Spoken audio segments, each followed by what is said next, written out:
1935ஆம் ஆண்டு பிரிட்டிஷ் ஆட்சியை தூக்கி எறிந்து இந்திய மக்களால் உருவான அரசாங்கத்தை கொண்ட குடியாட்சி நாடு இது.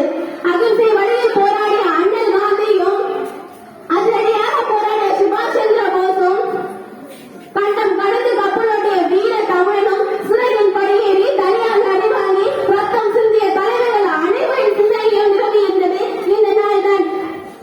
இந்திய நாடு 1947ஆம் ஆண்டு ஆங்கிலேய ஆதிக்கத்திலிருந்து விடுதலை அடைந்த பொழுது இத்தகைய குடியரசு ஆட்சி முறைதான் இந்திய நாட்டிற்கான சிறந்த ஆட்சி முறை என்று கருதிய இந்திய அரசியல் தலைவர்கள் ஜனவரி 26, 1950ஆம் ஆண்டை இந்திய நாட்டை குடியரசு நாடாக அறிவித்தனர். அந்நாளில் இந்திய நாட்டின் முதல் பிரதமராக ராஜேந்திர பிரசாத் பதவியேற்றார். அந்த தினமே குடியரசு நாடாக கொண்டாடப்பட்டு வருகிறது. சுமார் 200 ஆண்டுகள் சிறைப்பட்டும் நம் நாட்டு வளங்கள் சூறையாடப்பட்டன.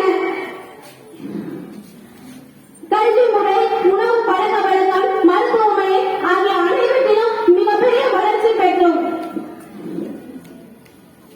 அப்படி கஷ்டப்பட்டு நஷ்டப்பட்டு பெற்ற செங்கோல் இன்று நேரும் இல்லமான